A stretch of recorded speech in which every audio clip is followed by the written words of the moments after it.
आज मैं आपके सामने अपनी फेवरेट इन्वेस्टमेंट होल्डिंग कंपनी के बारे में बात करूंगा जिसका नाम है पिलानी इन्वेस्टमेंट।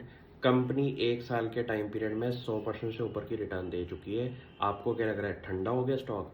एक बारी इनकी एक पोर्टफोलियो कंपनी के नंबर्स चेक करें।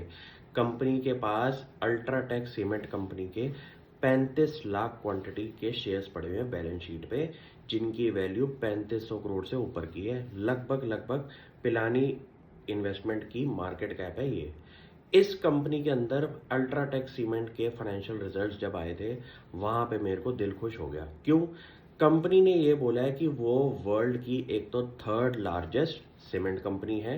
उनकी एग्जिस्टिंग कैपेसिटी 150 मिलियन टन्स पर एनएम की जो है, कुछ साल के टाइम पीरियड में ऑनगोइंग एक्सपेंशन के बाद 199 मिलियन टन्स पर एनएम हो जाएगी। कंपनी ने ये बोला है कि उन्होंने अर्निंग पर शेयर अपना पिछले 5 साल के टाइम पीरियड में 24% से ग्रो किया है। और सबसे बड़ी बात क्या है कि कंपनी ने इस साल अपना नेट डेट जो है सिर्फ और सिर्फ 77 करोड़ से इंक्रीज करके ये बोला है कि उन्होंने सिर्फ नेट डेट अपना 77 करोड़ से इंक्रीज किया, लेकिन कंपनी का इस साल का जो केपेक्स था वो था 9400 करोड़ से ऊपर का। तो आप ये सोचिए कि एक बिजनेस में इतना कैश फ्लो जनरेट हो रहा है और वहां से कंपनी अपना केपेक्स प्लान भी चला रही है। ये चीज़ों पे आपको फोकस ये इसलिए करना है कि एक इन्वेस्टमेंट कंपनी के पास अगर कुछ कुछ कंपनीज के अंदर इन्वेस्टमेंट्स अगर पड़ी हुई हैं और वो मल्टी बैगर रिटर्न्स दे रही हैं, तो ऐसे स्टॉक्स का तो जो नंबर है और उसका जो बेस है वो भी इंक्रीज होगा। क्यों? क्योंकि पिलानी इन्वेस्टमेंट के पास इकलौती कंपनी अल्ट्राटेक नहीं है, उनके पास बाकी और नाम भी हैं जो कि आप खुद गूगल पे एनुअल रिपोर्ट डाउनलोड करके नोटिस करें और खुद ऐसी कंपनीज पे स्टडीज करना शुरू करें। क्योंकि अगर आप अपना इन्वेस्टमेंट सिनेरियो बनाना चाहते हैं अगले 10 साल के टाइम पीरियड में और अपनी नॉलेज को ग्रो करना चाहते हैं, तो ये एक बेस्ट टाइम होता है। कंपनी रीडिंग में लगाओ अपना टाइम। ये नहीं कि स्टॉक प्राइस देखा और उसमें तुक्केबाजी पे काम करते रहे। ऐसा करने से कहीं ना कहीं आप जाके फंसते हैं और स्टॉक मार्केट को ब्लेम करते हैं।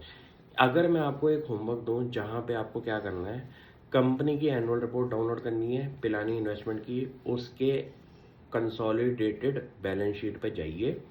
वहाँ पे इन्वेस्टमेंट्स का जो नंबर है उसको वापस सर्च करेंगे अगर एनुअल रिपोर्ट में, तो आपको पूरा ब्रेकडाउन मिल जाएगा।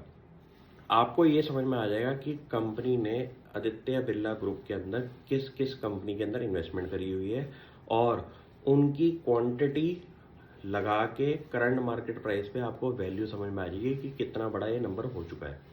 अब इसी कैलकुलेशन पे आप अगर बाकी कंपनीज चेक करेंगे तो आपको समझ में आ जाएगा कि पिलानी इन्वेस्टमेंट के पास लगभग पूरी बैलेंस शीट के अंदर कितने की वैल्यू के नंबर हैं। ये होमवर्क मैं आपको दे रहा हूँ ताकि आपकी भी नॉलेज इस चीज़ में बढ़े। और ऐसा करने से हम एक ऐसी कम्युनिटी बना सकते हैं जहाँ पे हर बंदा कुछ ना कुछ एफर्ट डाले अपनी लर्निंग नॉलेज पे, और ऐसा करने से कॉन्फिडेंटली आप मार्केट के अंदर ट्रेडिंग भी कर सकते हैं। अगर मैं आपको ये होमवर्क दे रहा हूँ तो कमेंट सेक्शन पे इसका आंसर आप नोट डाउन करके बताइए और मैं आपको ज़रूर हेल्प करूँगा फर्दर स्टडीज़ के लिए। Thank you.